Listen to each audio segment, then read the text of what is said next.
আসসালামু আলাইকুম।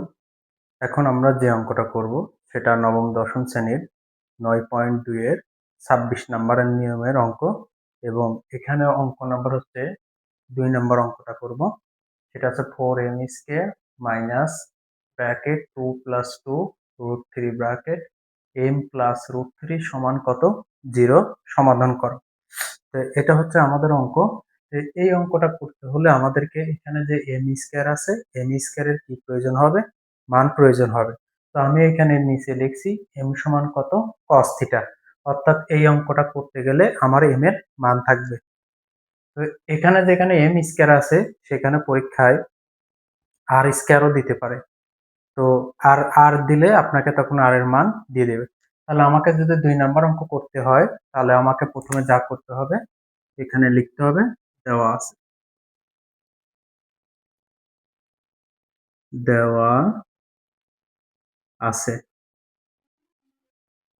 লেখার পরে এই 4 থেকে এই 0 পর্যন্ত আমাকে এখানে নিচে লিখতে হবে 4m square minus bracket 2 plus 2 root 3 bracket m plus root 3 সমান সমান 0। এটা হচ্ছে আমাদের অঙ্ক।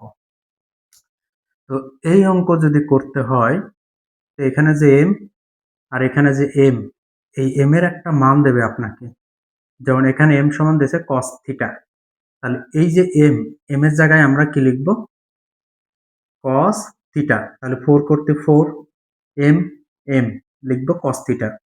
তাহলে আমরা এখানে লিখব cos আর এই স্কয়ারটা লিখব cos theta minus 2 plus 2 root 3। এখানে কি আছে? এখানে আছে m, তাহলে যেখানে m সেখানে লিখব cos থিটা। তাহলে m এর জায়গায় কি লিখব cos থিটা, এই প্লাস এই রুট 3 সমান 0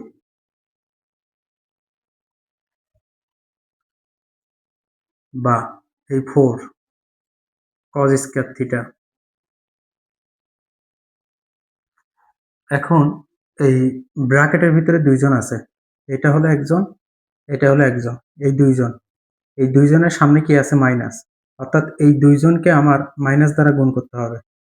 আর এই দুইজনের ডান পাশে কি আছে cos থিটা, এই cos থিটা ওই দুইজনের সাথে কি আছে গুণ আছে, তাহলে আমাকে কি করতে হবে গুণ করতে হবে। তো এখানে আছে মাইনাস আর এই 2 আগে আছে এখানে প্লাস, তাহলে প্লাস মাইনাসে কি হয় মাইনাস। এই 2 এর সাথে cos থিটা গুণ করেন, তাহলে হয় 2 cos থিটা, এই মাইনাস আর এই প্লাস কি হয় মাইনাস। এই cos থিটার সাথে 2 রুট 3 গুণ করেন, তাহলে হবে 2 রুট 3 এই cos থিটা প্লাস রুট 3 সমান সমান 0। এখানে 4 এর মধ্যে 2, এখানেও 2, তাহলে 2 একটা কি যায় কমন যায়। cos স্কয়ার মানে 2টা, cos মানে কয়টা একটা, তাহলে cos এখানে একটা কি যায় কমন যায়। 4 এর ভিতর থেকে যদি 2 এখানে লিখি তাহলে আর আছে কত 2, cos আছে 2টা নিচে একটা, তাহলে এখানে cos আছে কয়টা একটা, মাইনাস করতে মাইনাস, এই 2টাকে কমন নিছি, cosটাকেও কমন নিছি, তাহলে এই জায়গাটায় এখন কিছু নাই মানে 1,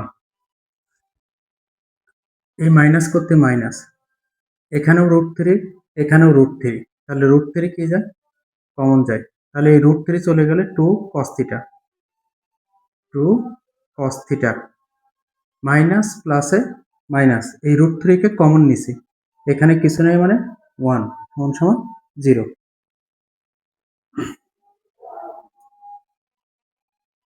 এখন এইটা আর এটা কি যায় কমন যায়,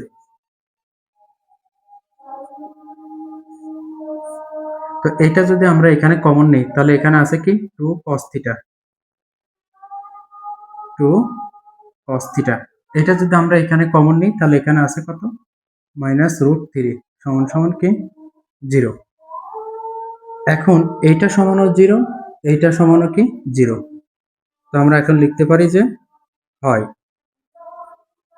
2 cos থিটা মাইনাস 1 সমান সমান কি 0, বা এই 1 এর আগে কি চিহ্ন আছে, 1 এর আগে আছে মাইনাস, তাহলে 1টার ডান সাইডে যে কি হয়ে গেল প্লাস,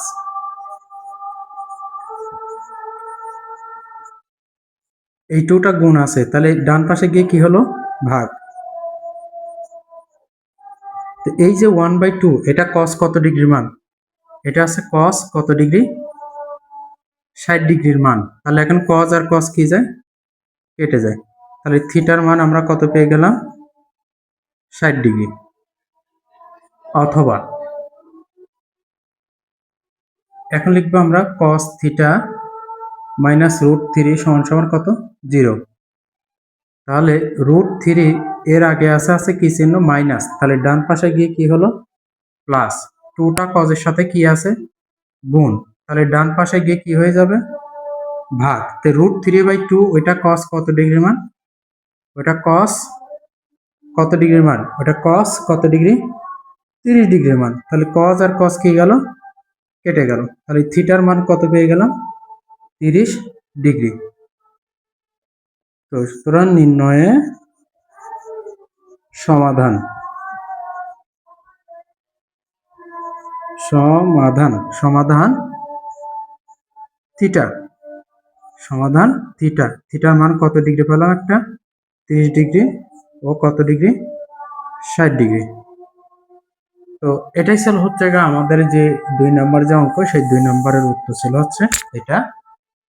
এই অঙ্কটা যারা 2026 সালে এসএসসি পরীক্ষার্থী আছেন তাদের জন্য এই অঙ্কটা অনেক গুরুত্বপূর্ণ অঙ্ক। তো আশা করি আপনারা অঙ্কটা বুঝতে পারছেন।